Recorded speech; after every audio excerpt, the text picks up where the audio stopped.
Welcome to Story Deep Dive with Dana and Rachel. This is a podcast with book coaches and editors who are also besties.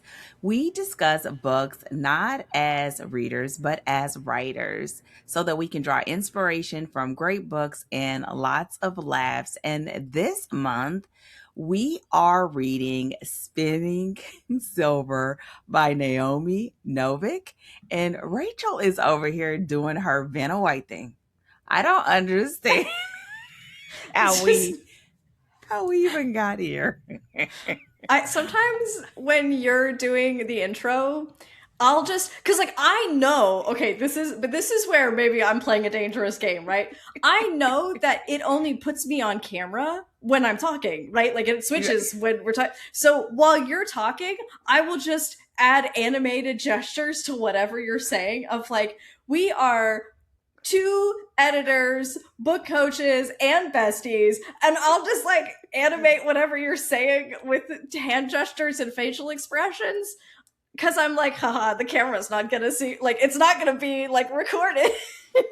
I need Riverside to get on their job and get her. Just get her. Get her and don't even like. But see, you edit, so you would just totally know that it got you. I have a lot of power here.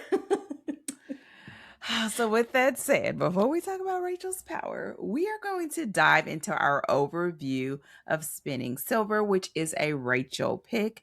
But before we do that, Rachel, go ahead and let us know what you got going on over there over at Story Cipher. Yes, ma'am. So speaking of Rachel and life over at Story Cipher, so this month in the Academy, we have crossed the threshold past the first draft.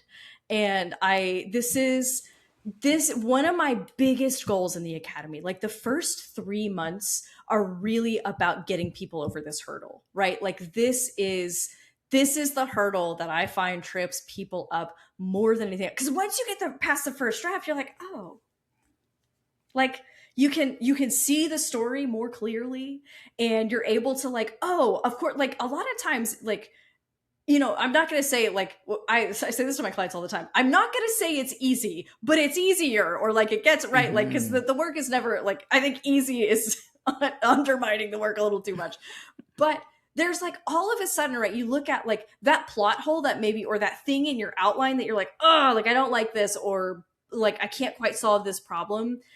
You get through your first draft and all of a sudden you're like, oh, this is obviously what I should do with that. And like, oh, clearly, like my character should be doing this thing. And like all of the things that you agonized over, you write that first draft. And again, for those of us who are especially perfectionists, but first drafts are hard for everyone. I read a quote from Khalid Hosseini, who wrote The Kite Runner. And he literally says, he's like, I hate doing first drafts. I know it's going to be lousy.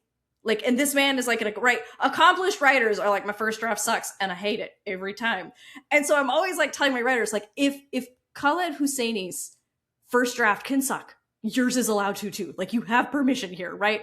To get over that hurdle, because it's the one that I find that trips people up the most. If you can get past the first draft, all of a sudden the amount of clarity you can see your story with, and the amount that you just understand about it from having engaged it on the ground, is like night and day different.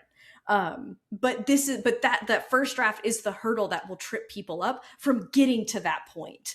And so so when we get to this month, I'm like, okay, you made it, right? Like you made it past the first draft. This is the major hurdle. And now we can start shaping that story, and all of those things that your heart was like, oh, I want to fix that. I want to do this. And I want to, like all the things that you want to do, all of a sudden, like now those are on the table, and the things that you like really want the story to be, like it's so much easier to shape it into those things.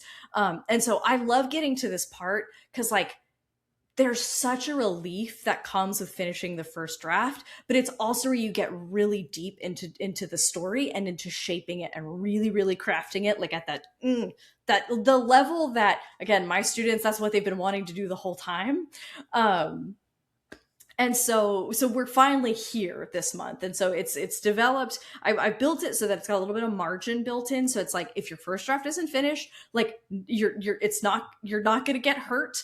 Like if it takes you an extra week into this module, like to wrap up, that everything can be done, like, if you give it a couple of good weekends, you could do everything in this module, and be ready for your second draft, so that there's just those nice buffers built in, because life is life and it does life things. And we need that in the process to be like, okay, there's, I don't have to go at breakneck speeds the entire time. So this is that month for us. It's where we look back on our first draft and we develop the areas that still need development, and we shore up all of our, our outline and all of the things that we discovered in our first draft, and start preparing to apply that in our second draft, which we start on in the following month. So this is that golden moment, right? When we pass the threshold of, you made it through the first draft, you did it. This is the hardest part. There's plenty of hard work to be done, but like this is the part where most people lose the process.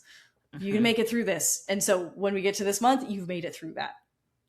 And I love this part of the program. It's so good. So that's what we're doing this month in the Academy. And I'm always excited to share that with my students, because it's the part that they like love, right?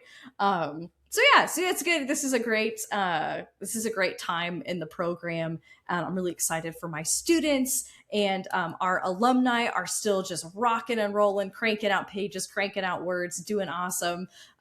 So it's been a real pleasure to run the cohort again and have the alumni alongside them in the process, and get to share their wisdom with the students, and their genuine strategies, right, that they used to solve the problems that the students are going through right now. So at the end of every lecture, I ask our alums, I'm like, okay, if you could go back 6 months in time and talk to yourself at this stage in the program, right, back 6 months ago when you were in this position, what would you tell yourself, right? And having that, to be able to actually give that to the students who are currently going through it, so that they can take those nuggets and like internalize them and utilize that, both that encouragement and that strategy as well.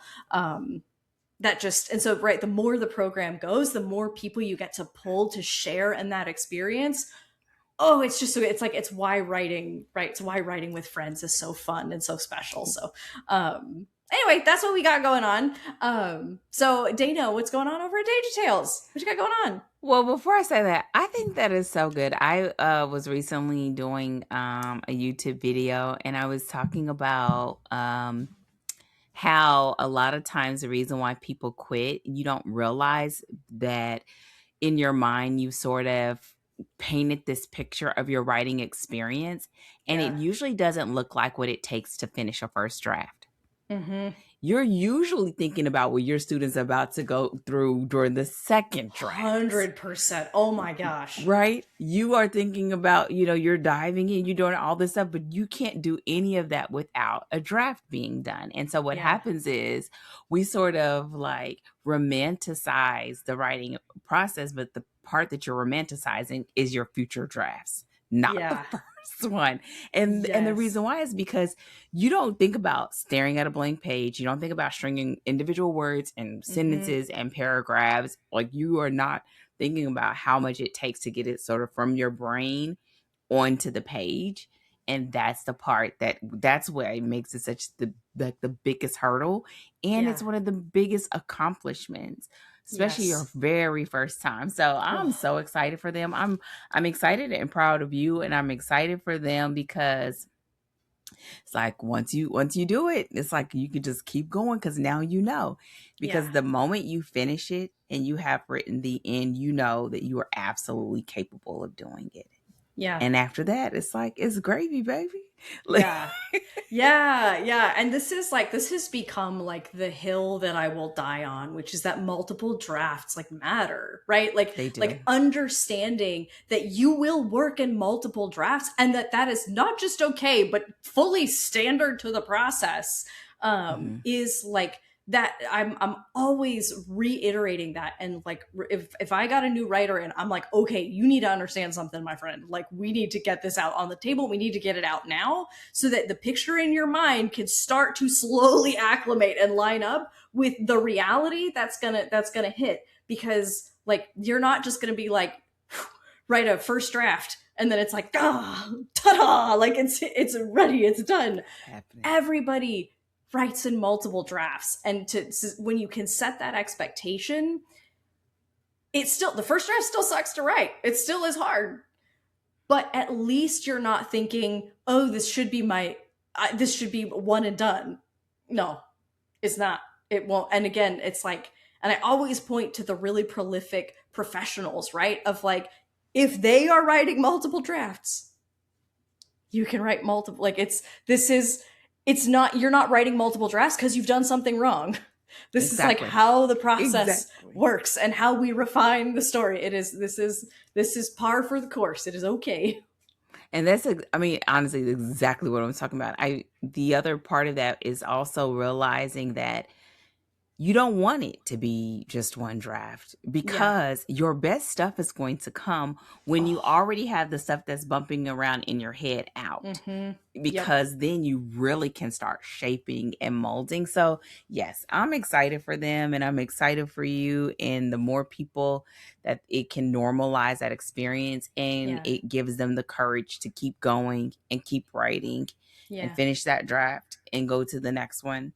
Mm-hmm. And kind of normalize that process. I know I was talking to a student the other day, and she was like, wait, how many drafts? I was like, I each manuscript 4 to 6 drafts easily. Mm-hmm. Oh yeah. Period. And I was like, and I'm triple digits into how many stories I've written, and I still, and I do detailed outlines and first drafts still, baby. First drafts and first act. Listen, they just look, remind me, baby, it's a humbling. Yeah. It's a humbling. No matter how much I know, how much I prep, no matter what method I use to write, like it just, and I've learned that it just is what it is. The faster you get it done, the faster you get over that feeling. Yeah. You just got to get it done. So yes. Yay. Well, I'm not going to talk about what's going on in Danger Tales. Yeah, we are still doing what we do. We are writing. We are doing the things, but we are minding our business. We are drinking our water. We're getting our stories done. You know what I'm saying? Good. Drinking our water, getting our stories done. That's the goal. Girl, I would say we're getting sleep, but being that we wake up at 5 o'clock in the morning, baby, half of the people we were talking about, they were taking a nap. So when we finish with the sprints, I'm like, y'all quit telling me about these naps, because I got to keep working. But what I will say, when this is going up, it's going to be my birthday weekend. Yes, ma'am. Wait, yeah. Yes. Oh, you're so right. Yeah, because this is our, birthday weekend. What's up? Okay, have we solidified plans? First of all, I don't really have any plans. So we... Excellent. It's going to be my birthday. There's nothing on the docket. That's my announcement. But that might be the flex. That might be the flex. So I'm thinking, because the time of recording, I got a couple weeks. You know, I'll be doing my little retreats. And I realized I've done them for the past 2 years. I think this year, I think I'm going to do like a 4-day retreat to finish my big butterfly quilt. Yay! Oh, that's exciting. I was like, but I'm real nervous because I don't know if I'm going to be able to do that in I would need probably all 4 days, because I know it's probably going to take a good 40 plus hours. If you started working on it like the weekend prior, would that, like, if you got like a little bit of a leg up, if you like started it's already started. It's the way that it's done. It's paper pieced. So, but what I'm thinking is, it's sort of like when you start working, and it's just better to keep working than to stop and start and stop and start, like, over time. I think that is what could happen. That if I just like start, I'm thinking of doing it like when I used to go to a retreat we would start on Wednesday evening and then have Thursday and Friday and Saturday and half a Sunday. And that's what I normally do. And then Yeah. my family usually they sponsor a day of meals. And so I have them do that. Oh, Girl, I be closing myself in there. Girl, I'm invisible. Girl, I'm invisible to everybody, dogs and everybody. Okay. this is And so good. I think I am. I think a girl, and then I'm gonna have my audiobooks lined up. Do we know what's on the list for what you're going to listen to? I think so. Okay, so well, we already have our stuff done, but I want to finish the Demigods of San Francisco. I really Hmm. would like to. I'm on book 4 right now. Yeah. I've bought the second book in the fourth wing. I can't remember what it's called. I bought the book Hmm. 2 of that one, and I don't know if I want to do that one quite yet, but I do have that one already purchased. And then I have this other series, I can't remember what it's called, where I bought all of them because we started book 1 in our book club, which is a Western romance that Hmm. I really liked. I really, really liked it. So I have the other ones in that series. And the final thing I've been reading is some cozies with black protagonists. So Yeah. listen, Oh. my Audible app is always on fire. That Hmm. I'm never, but I when I do that, I like to like start a series and finish a series. Last time I Yeah. did JT Geisinger's Slow Burn series. I Mm. can't remember what it's called. I did I think it was like 3 or 4 of the books. Hmm. So I love when I can do that, when I can like finish something because I'm Yeah. going back to back and they're already just lined up. Yeah. So That's I have the a books. great way to get to like read a series where you can just go like plowing straight through it. Oof. It's good. When you can Girl, get that kind of time instead of just that. listen, Ooh. hyped up on hot tamales, Dr. Pepper, and pizza. Oh, yes, ma'am. Because that's like, yeah, when you go like on break, right? You're like, no, I am on I am br- break. whatever I want is It's what we're all doing. there. And And there, listen, my that's all there is to baby, it. they do baskets, gift cards. My husband will go get it. I don't have to move. Y'all, it goes down, okay? I will never, never, never forget Oh no. when we for the listener, for the Oh, watcher, for my I know what you're about to birthday, say. we got together, Dana and myself and some of our other editor friends. They came to Kentucky to celebrate my 30th birthday with me a few years ago, which was like one of the like most special birthday like events I've We probably had a had in great my entire time. life. And so like we went out and got like some groceries to like fill like for stuff to eat for the week. And like, and the thing is like they got groceries like Trevor and I get groceries when we go on vacation because we still cook, we still want to eat vegetables. Like we are like, so they got meats and cheeses, they got salad mix, and Dana shows up because Dana was the last one to I was the arrive, last one to get there. Listen, and this is what she happens. rolled in and she was like, "Where's the vacation food? What do we have?" Meat and Girl, cheese no platters and no vegetable. waxy snacks. We got No. kale. We No, got yeah, kale. we have kale. There are no zebra cakes, no Little Debbie, nothing, no Doritos, no soda. What? You're like, what kind of Mickey white Mouse people operation shenanigans is this? this? And it was like the funniest thing because you were like, this is an outrage. Y'all thought I was playing. I'm serious. Y'all in there cooking whole meals. We got to cook whole meals on vacation? Lies. Lies from the pit of hell is what Dana said. That memory like sticks with me. Just I could it's just one of see my Elizabeth favorite in the things. kitchen eating kale right now. Girl, if y'all don't get it out of my face with this kale. I'm already hiding kale in smoothies. What you gonna wave it around in my face for? How dare you? Oh my gosh. I was like, are y'all? I just looked around. I felt like I was being punked. I was like, is this what happens? I done took the flight. I done worked all day. I had to get a car service out here to the middle of nowhere, and y'all gonna feed me kale? Lies.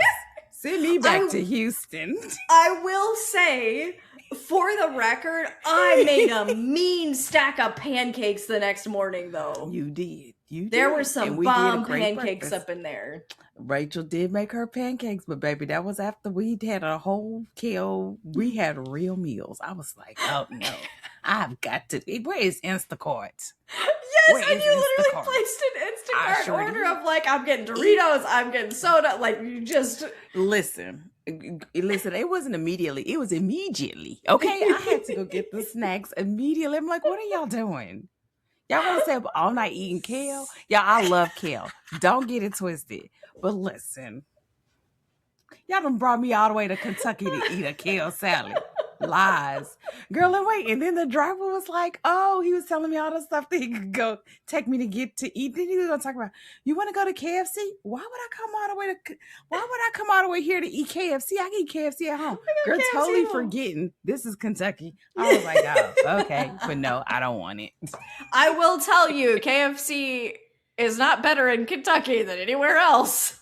But they got some, and now we don't even really eat fast food. And who knows, like time has changed. But listen, at that point, I was like, y'all are fired. Fired, everybody.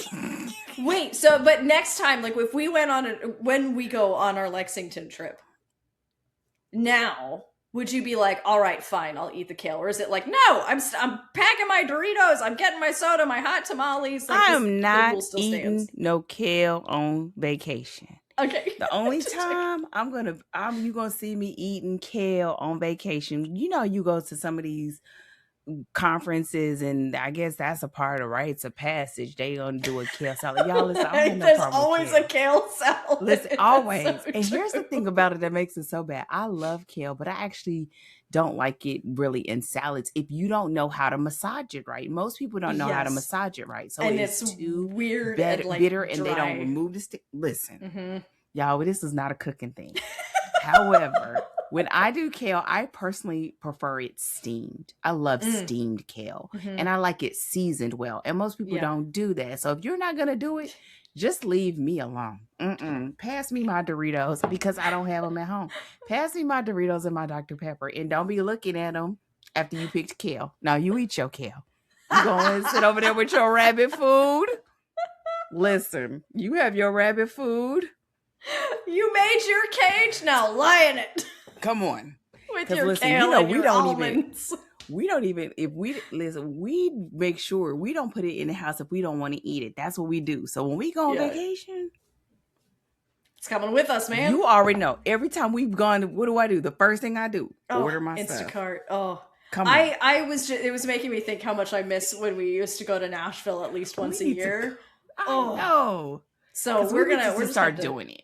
I know. We're just gonna plan a trip. Doesn't have to be Nashville. No. But get together. Heck, we literally live within 8 hours of each other. You say that, but we haven't done that. We need to just start saying, like, pick a certain weekend, like just the same way we do our standing appointment, and then just rotate every year. 1 year, like, or just like find somewhere in the middle, or 1 year I come there, or 1 year you come here. Like, not go to our houses, like go to a hotel and do something. Just have a good time. But yeah.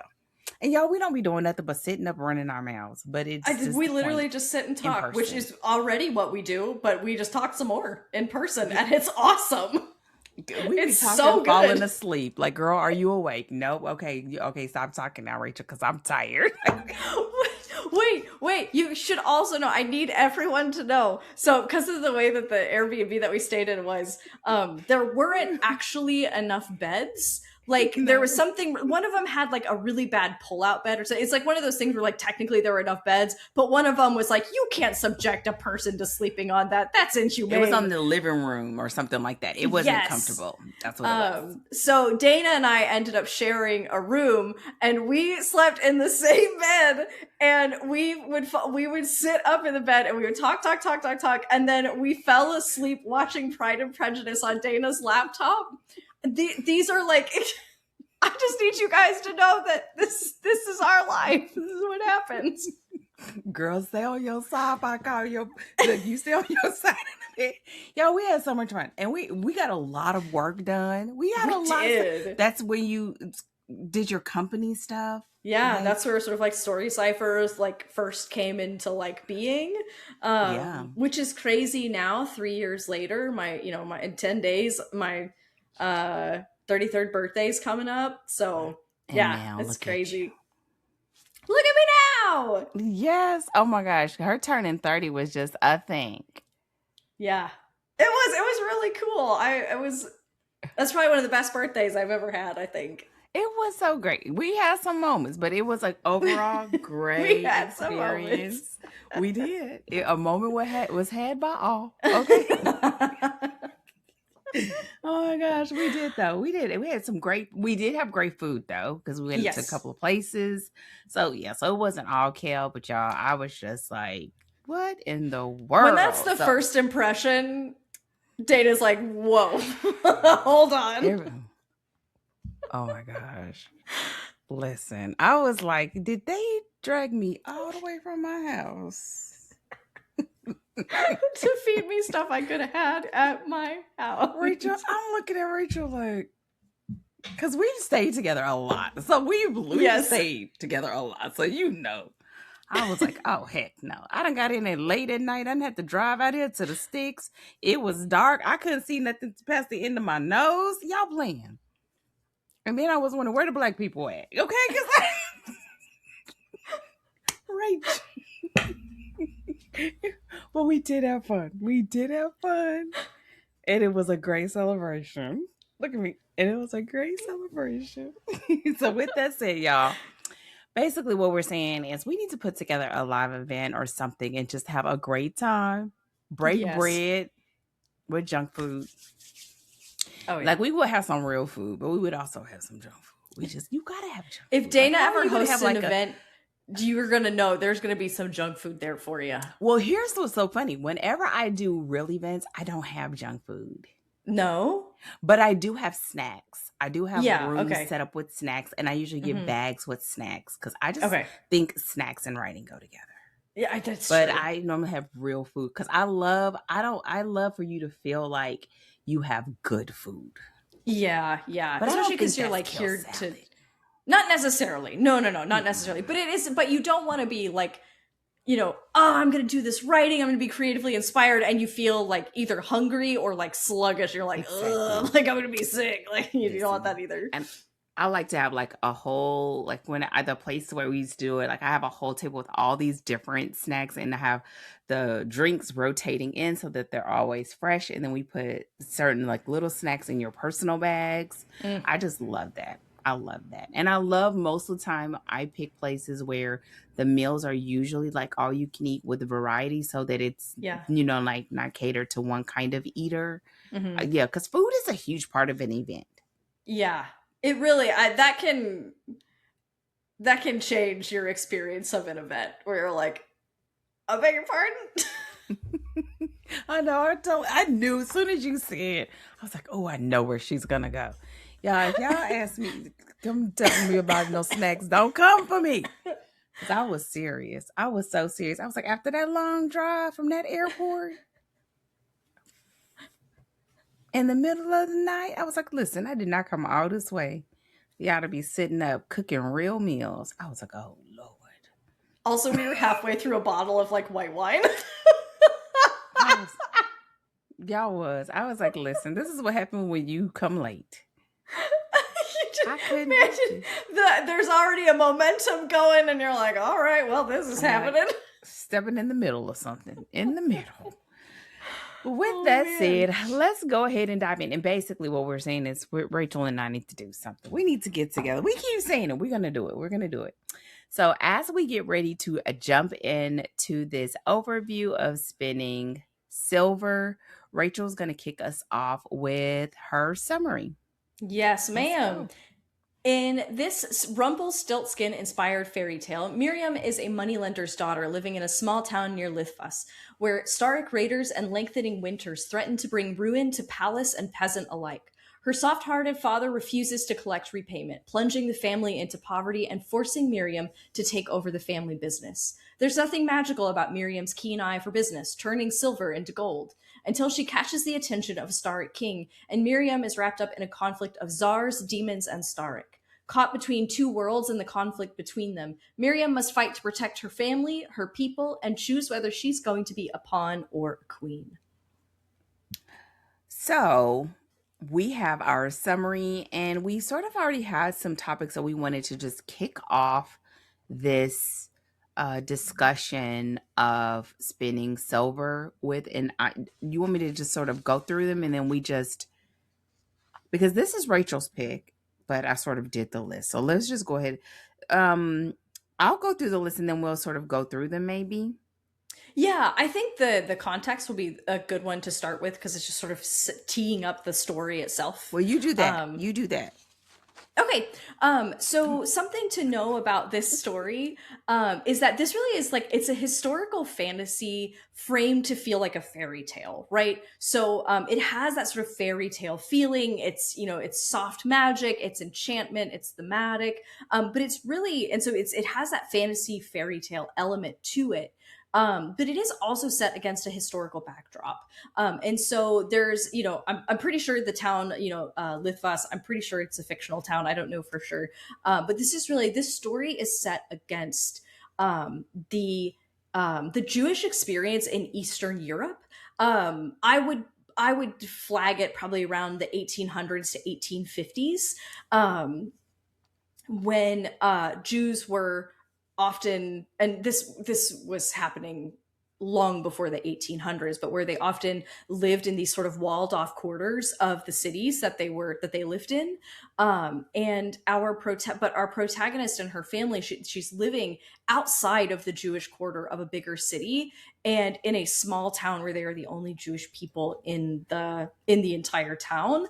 And she really uses so there's this long running sort of mythos of the Jewish moneylender, and it became this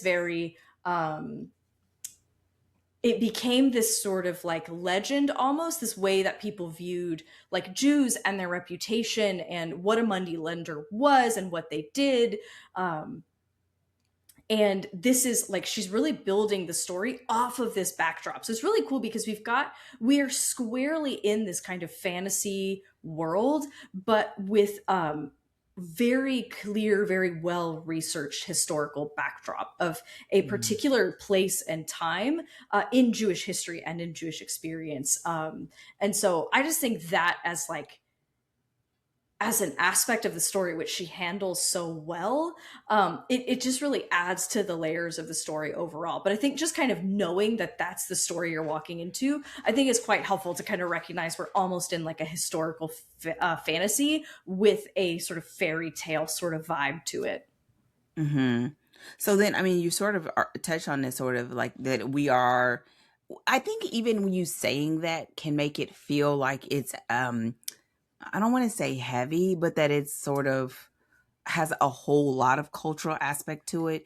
And I think she does it just enough that you get the experience and you know how it affects the characters and the dynamics that they're in without it feeling like it's overrun with it. Yeah, and that's what's really interesting is like she seamlessly integrates this, right? Like she Hmm. doesn't, and what I love, and this is good storytelling. This is good historical fiction. This is good fantasy. She doesn't really do a lot of explaining, like just like this is how this works, like we're just getting like pure like information, which is what makes it feel so seamless because it's just part of the world, right? Like she doesn't explain anything except when we go to the Jewish quarter in Visnia, we have to go through another gate where there are guards, and then we go in there, and then all of the people look like Miriam, right? And that's how we understand it. So what's interesting is like I think she really does seamlessly integrate it. As someone who like this was my area of study, I can see all of the details and all of the like the research and understand like historical understanding that she pulled in, that you're not like, oh, this is a historical aspect, oh, like you're not, right? It's so seamless, and like having studied it, I can see all of the details that she integrated to create that experience without it ever feeling like that's what she's necessarily doing. um Mm. And so yeah, I think it's really important to sort of like, so I nerded out. I got a little excited because it's It's like okay. It's so seldom that I perfect. see this and then see it done so well. Hmm. But she really does do it so seamlessly that if this is not something that you have had any exposure to before, you can sink right into this story and you will not be like, I don't know the history. I'm lost. And you also won't feel like someone's going to just explain it at you and you'll be like, I'm sorry, did I open up a history textbook or is this a novel? I don't know what you want from me. But Hmm. it's just, so it's very, very illuminating. Like, and it just, like it serves the whole. And so you're right. Like she just does it so well. And it just adds more layers to the story. Hmm. I love when that happens because it just shows you how much you can do with fiction. And Yeah. I know in a lot of ways we know that, but when you're able to look at like stories like this, you able to look at like when we read Indigo, like Hmm. bringing in history to show how like what those dynamics are. And in both of those situations, it could be something that could be really almost like bring the mood and the vibe down, and that's not the intention at all, but it Yeah. doesn't escape the realities of the time, and Yeah. that's the part too. So we have that there's the Jewish culture. Another thing that we had that we wanted to just bring up was the fact that we have the world construction and thematic layering of the story. We have that this is talking about magical bargaining, marriage arrangements, political alliances, economic debts, personal sacrifices, all the while it's like happening in real time as we're engaging with these three, I'm going to say three protagonists, even though they sort of have different weight as far as their stories and the Hmm. overall structure.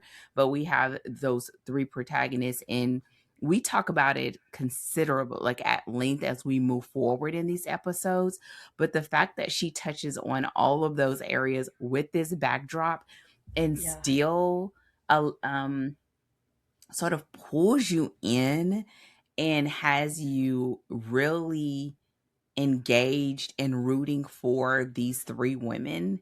Yeah. It's just, it's a great, great story. And so I would love to know, like, I know that it sort of touches on what you studied, but of like, what were the other aspects that really made this something that you wanted to do as a pick? And also because I know that this is a story that you read with your clients.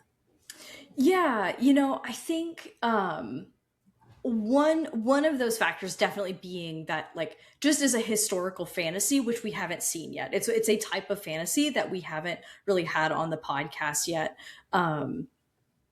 And also really like digging down into that like multi POV, very like with really really deep character work. Mhm. That's when I point this one out to clients, it is for dealing with multiple points of view, and really if they're struggling with their characters and how to demonstrate them and how to really bring them out, this is one that I kind of will turn to because it's like one of the, you know, even for some of my clients where it's like, okay, this isn't necessarily like the genre you're writing in, this may not be specifically to your taste, but just read the first act. Like, just get your hands on a little bit of the book so that you can look at the scenes for the individual points of view and how those are like molded. Again, we talk extensively about Mhm. this exposing your characters to problems and using the problem solving to showcase who they really are, Mhm. without having to narrate it, right? You're showing us truly who they are and how they think. And so I will sort of recommend that even just to like, just to get a snapshot of the mechanism at work so they can kind of picture what it looks like if that's something that they're really struggling with. And so having that historical fantasy and that really deep character work, and again and running multiple points of view, those are some of like the really big things that sort of are why I'll recommend this to a client, and also what I kind of wanted to bring to the podcast to sort of give a little bit of variety to some of the fantasy or some of the picks that I've brought previously. Because we haven't Mhm. had quite as many fantasy picks. I've had several sort of like crime or crime adjacent. Mhm. So having a nice, rich historical fantasy, I thought was kind of a nice mix. A change of pace. Another part of this story is the fact that it is a slow build. And I'm saying slow build, but now that I even say it, I think it's really just how I sort of see the buildup, as far as laying the foundation in Act One. But after that, it really does move pretty fast, and I would attribute that to the fact that you do have multiple points of view, and so Mhm. that's something that you'll see that we discuss in how that plays into the way that we experience the story and the way that we experience the characters. Is there anything specific that you want to say about this? Because y'all know I'll be looking for the romance. There is a slow burn kind of ish romance. Yeah, sort of like But subplot.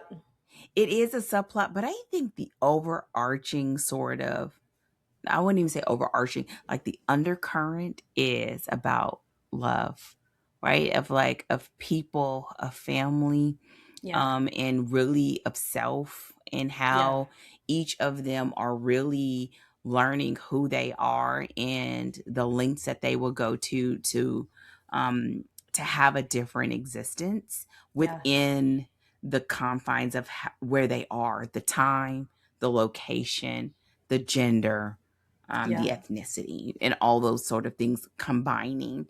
So I would say that it is about that, but we do find that there is a sort of a slower building as it progresses. It does get increasingly more and more.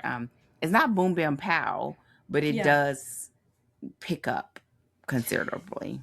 Yeah, and something that we talk about that I think this sort of like a really like that this story sort of wields really effectively is like how personal the stakes are to the individual characters and like what the stakes really mean to those characters. And that's, something that I think is such a powerful aspect of this story is the fact that when she chose three specific POVs to tell the story through, she was like very intentional about who those people were and what Hmm. sides of the story she wanted to tell. So that, because then we are getting those thematic developments of community, family, love, belonging, self, who we're told we are and who we decide we want to be.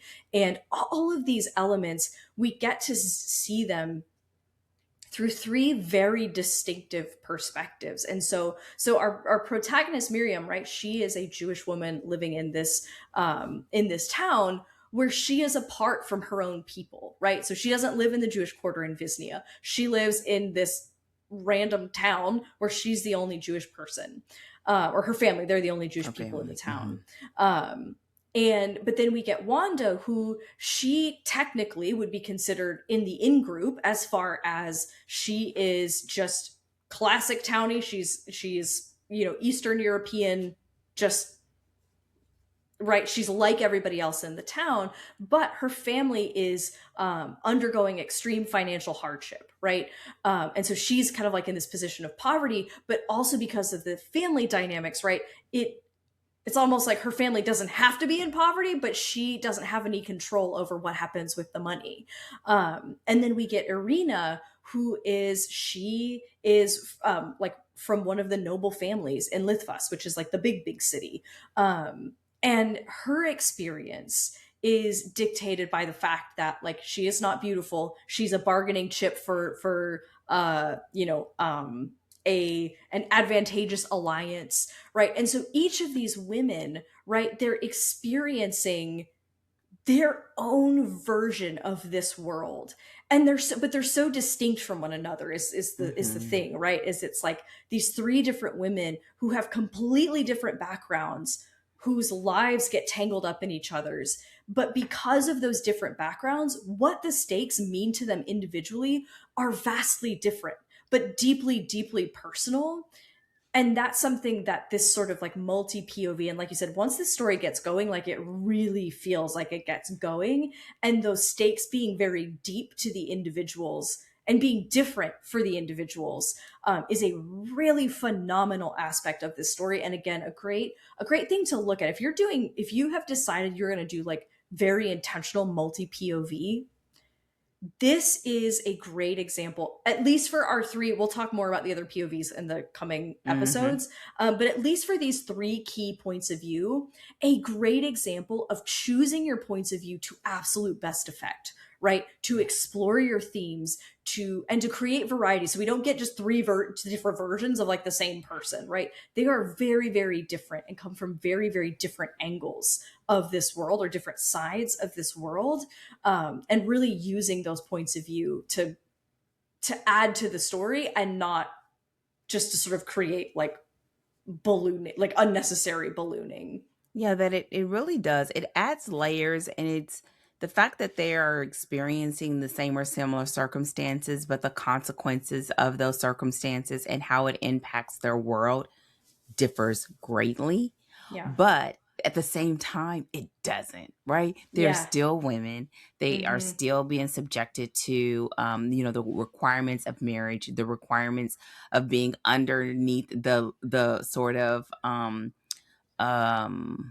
I'm saying, I'm thinking leadership, but of the male figure, which is the Yeah. father, except for, listen, Miriam was like, listen, we about to get it. We about to get Hold into my this. beer. Okay. This is what she said. She said, cause I'm not going to do this anymore, Hold but my we do see the, Krupnik. go ahead. And what those consequences are, and her making a decision, and the decision make, I mean, I think our discussion even on that, I think, is going to be something that is so helpful, because a lot of times you hear, bring it to the page, show versus tell, and it's like, okay, what am I bringing to the page, what am I Yeah. showing?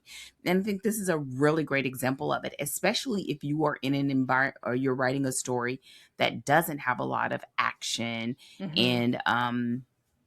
and the stakes in the end are life or death in a significant way, but the Yeah. majority of the story doesn't feel that way, but they're Yeah. significant to them. So Mm-hmm. helping you to figure out like what that looks like, and how do you bring that to the page, and how do you use that to progress the story, while allowing the characters to transform and sort of lead the as we are navigating the story, is so Yeah. important. One of the things that I put is that this is a fantastical tale of womanhood, marriage, economics, politics, and personal sacrifice through three Yeah. women. And that this is like a unifying story. And it is. It's almost like you see this a lot in African American romances, that you have your three friend groups, and you see this a lot in romance. It's like three Yeah. women on this journey, sisterhood, and you see it here, and the way that it's sort of woven in, Mm-hmm. along with the magic and the circumstances, is just beautifully done, while sprinkling in the other characters that fill in the gaps. Yeah, and I think it's like, I think about those sort of like, when we talk about like universal fantasies, right? When we talk about romance, and the fact that, what this gets at is that craving to belong, and that craving Mm, to forge deep relationships, and the fact that even though this is not like a romance, right? There's a thread of marriage and love and family going through it, but we're just not talking like a classic romance, where you will often see those things, right? We've got our friend group, we've got our love interests, we've got our, family, and all of those dynamics at play. She nested those into this story, so that she's still getting to that aspect of it, right? Like I mhm. think about like, again, Miriam has this family that at first we're a little bit like, What's oh, going you on? you need to get it together, Dad. I don't know what you got going on, but I don't care for Listen. it. But then it's sort of like when Miriam steps up and the family begins to be capable again of falling into its rhythm and its way of being, and it becomes this real place of tenderness. And then for Wanda, who hasn't known that, to begin to experience that, Mhm. what happens is again, it gets to that universal fantasy, right, of we so crave to have places where we belong, whether that's our Belong. own families or if we're alienated from families, to have someone who takes us in, right, who will be that and do that and share that with us. And she's doing that in this story, right, where then like, and then Miriam and Wanda begin to have a connection, and Wanda is able to have a connection with her brothers. And even, right, Miriam begins to find like her own sort of place in between the worlds and all of this. But it makes me think of those universal fantasies, right, of belonging and finding your place and having people that you can count on and who look for you and who care for you. And seeing that element at work, as well as I think the romantic subplot is more wonderful than you initially would think from the Yeah, beginning, right? Like in exactly. the Yeah. beginning, you're like, okay, like, you know, Not you're not happening. 100% sure like where it's going, and their interaction, there's not even a whole lot of interaction there initially, but as we get through the story and it begins to grow and build, it becomes like, for me, Girl, I because was I like, was like, this dude, he's baby. yes. I don't want to give nothing away because if I say something, I'll give away.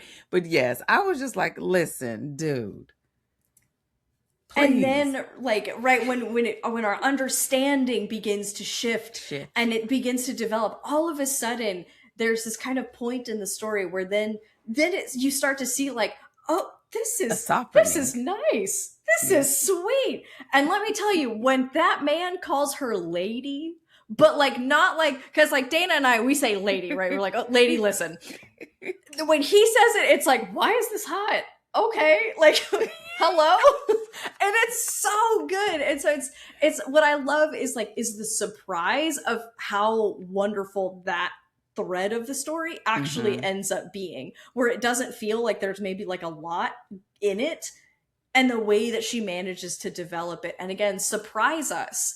We think that everything is one thing in the beginning of the story, and by the Mm-hmm. end we realize that like we were completely wrong about what, like, the nature of the world and the problems in it, which is like, oh man, what a great way to turn us upside down and make us thank you for it, you know? Mm. And to also do something that in an environment where you feel like you know what to expect, to do something that is still unexpected. Because Yeah. another thing that I noticed was you could quickly just be like, oh, don't get married, run off, or whatever. But Yeah. that just wasn't the nature of that time. That's not Yeah. very realistic.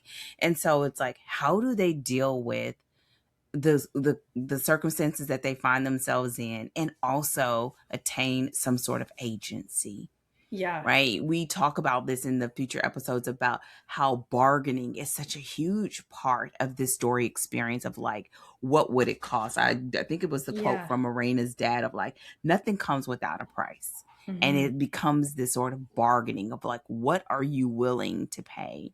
Yeah. And for each of them, it turns out to be something different, but it has the same or similar meaning Yeah. of like, what does it mean to like to show up and to be whole in your own skin and have your voice and not just have things happening to you, but Yeah. you just like, Miriam standing up and just like, I'm scared, but you know Yeah. what, I'm about to say something, like, what do I get out of this? Yeah. when she when she did that first time, I was like, wait a minute. Are you sure? Are you sure that's what you want? Okay. All right. I'll just She wasn't even sure, but it was going down either way. And so yeah. I truly, truly enjoyed this story. And I find that every time you give me a story, I'm just like, okay, what do Rachel have me reading? Now this one Yeah. wasn't that for long at all. I felt like I really, really enjoyed it, and I can understand why it's something that you choose to go back to, and that it's one of those stories that you will find that you probably will read over and over again to Yeah. really juice all of the goodness out of it. Yeah. And so as we sort of like look like sort of start wrapping up the call, I would ask, like, maybe what are a couple things that you think are sort of that you think can help the reader with experiencing the next few episodes from the lens of who we talk to, which is writers wanting to write better stories? Yeah, I think one of the things to just sort of know going into it is recognizing Naomi Novik as a very established author, right? And I think that just kind of helps frame the fact that like this story is what it is for a couple of reasons. Number one, this is not her first rodeo. She had already made a smash debut in a completely different iteration of fantasy. So it was still historical fantasy, but it was more like epic fantasy. This is the one where I talked about it's the Napoleonic Wars, but with dragons. And so she was already, and she like that was a series. So she had written multiple books already and made a name for herself, had established readership, and then made a pivot with a fairy tale retelling of Beauty and the Beast. And then this is the work that follows that. They're not related to each other. It's just she did that and then she did this story. And again, it was just like a pivot of doing something different in her career, in her genre. And the reason that matters is because number one, this book is exquisitely written, right? I mean, it's so beautifully done. And it's also we've got a boatload of POVs. We got a boatload of stuff going on. And some of those things, like in the future episodes, we're going to talk about like, ooh, if I were you, listener, I would be super careful here. Okay. Like, because again, this is that thing. And we talked about this with Kennedy Ryan, right? Where it's like when you have an established reputation and readers know that they can trust you, there's more stuff you can get away with. You can do more stuff and kind of like push the boat out or try something that's like, ooh, I'm going to zig when they think I'm going to zag. And I'm going to do a little bit of that, because they already know you and they trust you. So they'll go with you. When you're new to the game, it could work. It's less likely to work for you than someone that people know. And that's going to be true if you're self-pub. That's going to be true if you're looking for an agent, right? Where like agents want to know, can I trust this debut? The same way that's what readers are looking for in a book. And so just recognizing that in terms of like when you look at the story and you're like, holy cow, this is a hell of a story, that she has a lot of books under her belt by this point.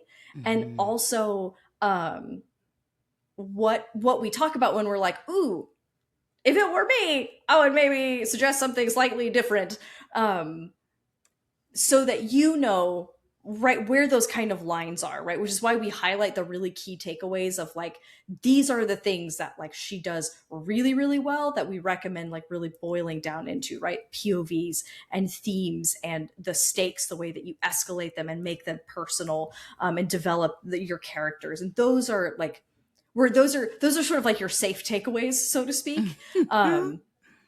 And just to recognize what happens when you're looking at an established author versus an author's debut, right? And what's in that or in their first couple of books. And I think that just helps, right? When you show up to this book and you're like, oh, okay, like we're looking at someone who's making a career, who's making a career pivot with this book.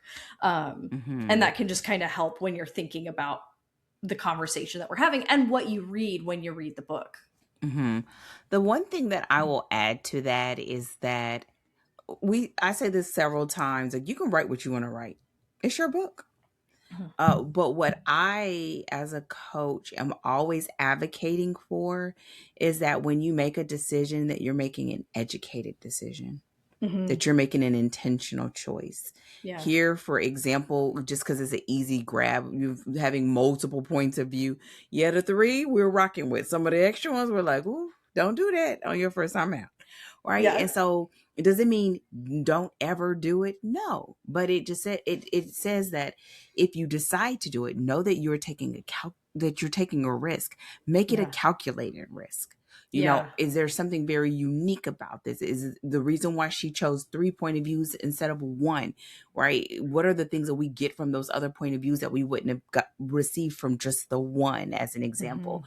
So that's what I would be advocating for more than anything, of like, when you decide to make these other decisions that may be a little off from the norm, or it may be, something you just have, in your gut that you want to do, still make it something that you're making as an educated, calculated risk, and you're Yeah. understanding why that is. And in several of the episodes, we sort of give you some of the questions to start considering, especially around this, because it is such a departure from some of the norm that you Hmm. would see. And so I think that is a great thing. And I think another thing that sort of rises to the top is the transformation that these three characters go through, and how Yeah. she's able to bring that to the page in a very Hmm. unique way for each one of them, and we get to Yeah. experience that. And so get ready for that, whether you're reading it or listening to this discussion through our eyes of talking Hmm. about it. That I think it's a great way, whether you are aiming for fantasy or any genre, because Yeah. it's all about, like, how do you make your characters relatable? How do you Hmm. make them, potential characters that could be unlikable still be empathetic, that you hook your readers to staying and going on this journey with these characters. And we talk about that as well. Is there anything else that you feel like, from the standpoint of an overview, because we could rehash everything, but that's not necessary, but that you feel like rises to the top that you want to bring to the table before we close out this overview? Yeah, I just want to make a super quick note of, if you're reading this, to pay attention to the plot that the plot structure that she uses. This is not quite the turn of phrase I'm looking for, but for expedience, it's the one I'm going with. As in, so one of the things that we're always talking about is, you set the expectations in your first act, and you establish what is the question we are going on a journey to answer in this story. And at the climax, we want that answer, right? So that they are connected to each other, and we are reading the story. And the whole time, we know what it is about. We know what we are doing. We know why we are doing it. We're going from point A to point B, and we can see that clear line between them. But if you're reading this story, pay attention to how she lets the plot evolve seamlessly, without us feeling like, am I like feeling like the story changed out from under us without us noticing. And I just wanted to mention this because Mistborn, right? We talked about Mistborn at the beginning of the year, and that's like a great clear cut example, right? Where at the beginning, we know the Lord Ruler is the problem that we're facing. And by the end, we know whether or not we solved the Lord Ruler problem. It's very clear, inciting incident to climax. This story is a great example of a story where we don't actually understand what the problem is. We think we do, but we don't actually know. And the course of the story actually unravels what that problem really is. And then we face down that problem Mhm. without ever feeling. So it's a plot twist, not a bait and switch of like, this is a different story. Hey. And so paying attention to the fact that in the beginning of the story, we know what the problem is. And we know basically what the problem is, and we think that it's sort of the solution, or the core of the problem is one thing. And then as the story moves, we realize that we didn't actually understand the problem, and more of the truth of the problem Mhm. gets unraveled. And as that happens, then it becomes clear what needs to happen at the climax in order to solve it. And it's two different, they're both still following the setup payoff rule, right? The raise the question, answer the question. The one with Mistborn, it's like very clear. And this is a great example of when your protagonist is wrong about the nature of the problem. And that's part of the story, is uncovering it. So that's a great Mhm. thing to keep an eye out for. And I just wanted to have the opportunity to provide a counter example to sort of clarify what I mean when I talk about that, from Mhm. one of the books that we've already done. So that's another thing to just keep a good eye out for, because it's really well done. I'm going to say the last thing, and this is really honestly for Dana. I might be totally selfish, but the thing that hit me when you have a story like this that has a romantic subplot is the suspense of not knowing if I'm going to get a happily ever after. Oh, y'all, it kills me. It kills me because I'm holding my breath, and every time it looked like it could be a good thing, I'm about to die because it turned out to be something else. So I don't. I'm not gonna say whether you get it or not. Just know, if you are one of my, romance readers like me, just know you're gonna be holding on to the book. You're going to be holding on to the book. And oh my gosh, I was like, this sucks. Like I hate not knowing. Listen, you kind of forget how much you rely on that. And here, oh my gosh. So I'm just letting y'all know. Don't say I didn't warn you. You have been warned. This is that moment, right? So like when we do steamy romances, or right, like when we did Twisted Love, right, where I was like, all right, if you're coming in here and you like came from my audience and you are not a typical romance reader, I just need you to know, buckle up, okay? Because it's going to get real wild and you're not ready for what's about to happen. I'm trying to make you ready. There's nothing I can do that's going to make you ready. This is Dana's version for people coming from her audience and her romance readers and writers that are like, listen, I need to tell you, this is not a romance. We don't have any promises and you don't know. And it's not comfortable, and we don't let, and you just need to know that you're not gonna know. And you see the potential. You see the potential. It's right there. But it's like, she's just like, sit back and watch me work. I'm like, I don't want to watch you work. I want you to give me my HEA. I want assurances, ma'am. Now, please and thank you. Please and thank you. So, with that said, get ready, buckle up. You have 3 more episodes ahead of you. Next week, we'll be covering the plot, and get ready. It's a good one. It's a good one. It's a meaty one. And over the next 3 weeks, we'll be looking at the plot and the characters and have our editor's takes towards the end. So just go ahead, get ready. If you haven't done so already, you have time to read the book. And the narration for audiobook is phenomenal. It's a good one. So good. It's a good one. You're welcome. This is why we're going to say you're welcome. And we're looking forward to you being on this journey with us. If you haven't done so already, visit us online at storydeepdive.com. You can find out more about us and both of our editing businesses and book coaching businesses. You also can find out where to find us, whether you are listening to us on podcasts or you can check us out on YouTube. Hey, and watch the shenanigans of our faces and Rachel doing her Vanna White act. Okay, you can see all of that. Right? And all of that on YouTube, on the YouTubes. Okay. And so with that said, we will see you all same place, same time next week. Take care. And as always, happy writing. Goodbye.